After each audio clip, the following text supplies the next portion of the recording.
নবী করিম সাল্লাল্লাহু আলাইহি সাল্লাম সালাম ফেরানোর পর 3 বার ইস্তিগফার পড়তেন, আস্তাগফিরুল্লাহ আস্তাগফিরুল্লাহ আস্তাগফিরুল্লাহ। এরপরে কি পড়তেন? আল্লাহুম্মা আনতাস সালাম ওয়া মিনকাস সালাম তাবারাকতা ইয়া যাল জালালি ওয়াল ইকরাম। নবী সাল্লাল্লাহু আলাইহি সাল্লাম সালাম ফেরানোর পরে সূরা ইখলাস একবার, সূরা ফালাক একবার, সূরা নাস একবার পড়তেন, আয়াতুল কুরসি পাঠ করতেন, সুবহানাল্লাহ আলহামদুলিল্লাহ আল্লাহু আকবার 33 শেষেরটা 34, কোনো বর্ণনা আছে তিনোটা 33, আর লাস্টে একবার লা ইলাহা ইল্লাল্লাহু ওয়াহদাহু লা শারীকা লাহু লাহুল মুলকু ওয়া লাহুল হামদ ওয়া হুয়া আলা কুল্লি শাইইন কাদির পড়তেন, সব মিলে 100 বার। তাহলে তিনটা 33 99, আর একবার লা ইলাহা ইল্লাল্লাহু ওয়াহদাহু লা শারীকা লাহু পড়তেন। তারপরে তিনি পড়তেন আল্লাহুম্মা আইন্নি আলা যিকরিকা ওয়া শুকরিকা ওয়া হুসনি ইবাদাতিক। তিনি পড়তেন লা ইলাহা ইল্লাল্লাহু মুখলিসিনা লাহুদ্দিন ওয়ালাউ কারিহাল কাফিরুন। তিনি পড়তেন লা ইলাহা ইল্লাল্লাহু ওয়া লা না'বুদু ইল্লা ইয়্যাহ লাহুন নি'মাতু ওয়া লাহুল ফাদলু ওয়া লাহুস সানাউল হাসান। এগুলো সব আপনাদের মুখস্থ আছে তো? সবার নাই, বেশিরভাগ মানুষের নাই। নবী করিম সাল্লাল্লাহু আলাইহি সাল্লাম সালাম ফেরানোর পর 5 ওয়াক্ত নামাজে সালাম ফেরানোর পর এগুলো সব পাঠ করতেন। এগুলো আমাদের বেশিরভাগ লোকের মুখস্থ। আমরা ওই রেডিমেড মুনাজাত শিখছি, রেডিমেড মুনাজাতটা আমরা ভালো জানি, কিন্তু এই দোয়া জিকির দুরূদ যেগুলো নবী করিম সাল্লাল্লাহু আলাইহি ওয়াসাল্লাম সবসময় পড়তেন, পৃথিবীতে একজন আলেমও পাওয়া যাবে কিনা সন্দেহ যে এটার ব্যাপারে সন্দেহ করে, কারণ সব হাদিসে আছে যে নবী সাল্লাল্লাহু আলাইহি ওয়াসাল্লাম এগুলো পড়তেন। যেগুলো নবী করিম সাল্লাল্লাহু আলাইহি ওয়াসাল্লাম পড়তেন সেগুলো আমাদের জানা নাই, সেগুলো আমাদের জানা নাই। আমরা জানি রেডিমেড মুনাজাত। ভাইরা আমার, নামাজের পরে দোয়া কবুল হয়। নামাজের পরে কি হয়? আপনি আল্লাহর কাছে কিছু চাওয়ার দরকার আছে, তো অবশ্যই আপনি নামাজের পরে আল্লাহর কাছে 2 হাত তুলে চাইতে পারেন, কোনো অসুবিধা নাই, এটাতে কোনো অসুবিধা নাই। নারী হোক পুরুষ হোক যে কেউ নামাজের পরে তিরমিজির বর্ণনা অনুযায়ী 2 সময় বান্দার দোয়া আল্লাহ তাআলা কবুল করেন। এর ভিতরে একটা হলো জাওফুল লাইল, আপনার ভোর রাত, আর একটা হলো দুবরা কুল্লি সালাত, প্রত্যেক নামাজের পরে।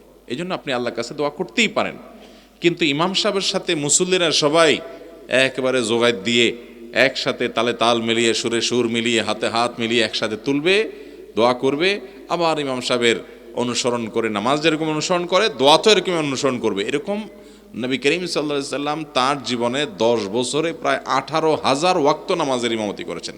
18,000 ওয়াক্ত 10 বছরে মদিনাতে। এই 10 বছরের ইমামতিতে 18,000 ইমামতিতে ওয়াক্তের ইমামতিতে যদি একবারও নবী করিম সাল্লাল্লাহু আলাইহি সাল্লাম সালাম ফেরানোর পরে সবাইকে নিয়ে হাত তুলে দোয়া করে আবার নামে ফেলতেন, তাহলে শত শত হাদিসে তার বিবরণ আসতো। কারণ মসজিদে নববীতে অসংখ্য সাহাবীরা থাকতেন, বর্ণনা করতেন। আপনারা যারা নবী করিম সাল্লাল্লাহু আলাইহি সাল্লাম থুতু ফেললেও কোন দিকে ফেলছেন, কিভাবে ফেলছেন, এর বিবরণ পর্যন্ত হাদিসে চলে আসছে। তার একান্ত স্ত্রীর সাথে কৃত আচরণ, সেগুলোর বিবরণ হাদিসে চলে আসছে। তিনি টয়লেটের ভিতরে কিভাবে পরিচ্ছন্ন হতেন সেটা পর্যন্ত হাদিসে চলে আসছে। সাহাবীরা বলেছেন যে আমাদের নবী করিম সাল্লাল্লাহু আলাইহি সাল্লাম একজন বাবা যেরকম সন্তানকে, একজন মা যেরকম বাচ্চা কাচ্চাকে তাকে পরিচ্ছন্ন হওয়াটা পর্যন্ত শিখে, আমাদের নবীজি সাল্লাল্লাহু আলাইহি সাল্লাম এরকম করে আমাদের প্রতিটা বিষয় ধরে ধরে শিখাই দিতেন। সেখানে নামাজের পরে তিনি যদি এরকম সবাইকে নিয়ে আমাদের মতো এরকম মোনাজাত করতেন সম্মিলিতভাবে, তার বিবরণ একটা হাদিসেও থাকতো। অথচ এরকম একটা হাদিসে পাওয়া যায় না যে নবী করিম সাল্লাল্লাহু আলাইহি সাল্লাম 5 ওয়াক্ত নামাজের পরে সালাম ফিরে সবাইকে নিয়ে হাত তুলছেন, আবার উনি নামাইছেন সবাই হাত নামাইছে। সাহাবীরা বলছেন যে রাফা ইয়াদাইহি ফারাফানা, এবং তিনি নামাজ মুনাজাত শেষ করেছেন, আমরা করেছি। এই ইমাম সাহেবের সাথে মুক্তাদিদের সালাম ফেরানোর পরে আর কোনো সম্পর্ক থাকে না। ইমামের অনুসরণ করবেন কতক্ষণ পর্যন্ত? সালাম ফেরানো পর্যন্ত।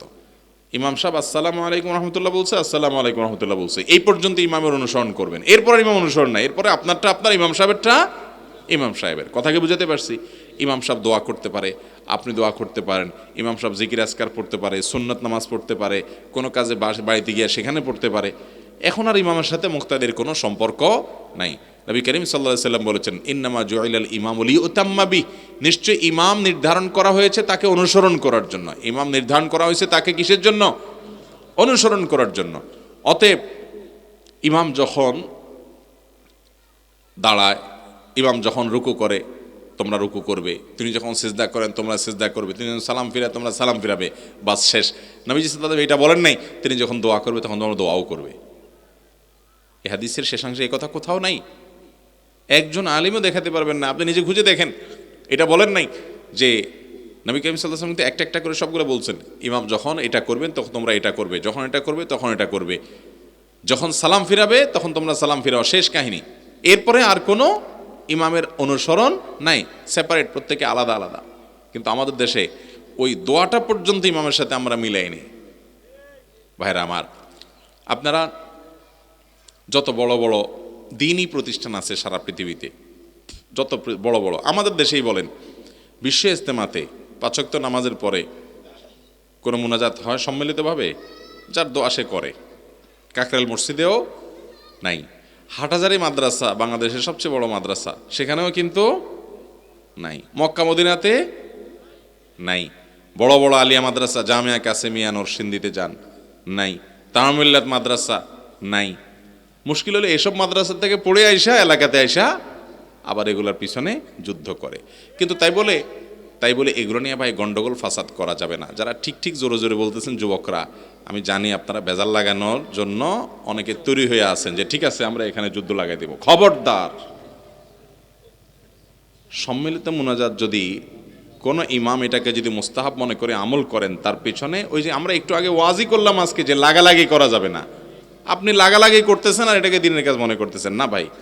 আপনি সালাম ফিরানোর পরে জিকির আজকার করেন, দোয়া দুরুদ পড়েন, আরেক ভাইকে পারলে বুঝান, কিন্তু আল্লাহর ওয়াস্তে এটা নিয়ে নিজেদের মধ্যে গ্রুপিং গন্ডগোল ফাসাদ করবেন না। ওলামা একরাম যদি বুঝেন যে এটা সুন্নাহ, তখন এটাকে মানবেন। নিজের ইগোতে অনেক সময় ধরে না, সারা জীবন একটা বলে আসছে, এখন আরেকটা কীভাবে জানলাম। ভাই, আমরা অনেক সময় একটা মাসআলা বলার পর কোনো আলেম আমাদেরকে বললেন ভাই আপনার এই মাসআলা ভুল আছে, আমরা সাথে সাথে ঘোষণা দিয়ে দিই ভাই তাহলে আগেরটা বাদ, আগের ভিডিও ডিলিট, ভাই আমাদের এটাতে ভুল আছে, আমরা সংশোধন করি। ওই যে ক্যামেরাম্যান ভাইদেরকে বলি ভাই এটা ভুল হয়েছে, তোমরা ডিলিট করে দাও। মুসলমান ভুল স্বীকার করতে কখনো কার্পণ্য করবেন না। আমরা কেউ ফেরেশতা না ভাই, আমরা কেউ ভুলের ঊর্ধ্বে, আমাদের সময়ের ভুল হতে পারে। অতএব আমার কাছে যদি কোনোটা সঠিক মনে হয়, সাথে সাথে আমি এটাকে মেনে নিব ইনশাআল্লাহ। ইমাম সাহেবরা মসজিদে মুসল্লিদেরকে সুন্নত শিখাবেন। এই যে নামাজের পরে দোয়াগুলা জিকিরগুলা পড়া দরকার, এগুলো আমাদের মুসল্লিরা জানে না। এগুলো আমাদের ত্রুটি, আমাদের ইমাম সাহেবদের ত্রুটি, খতিব সাহেবদের ত্রুটি, যে আমরা মানুষকে সুন্নত শিখাই নাই। মানুষকে সুন্নত শিখান।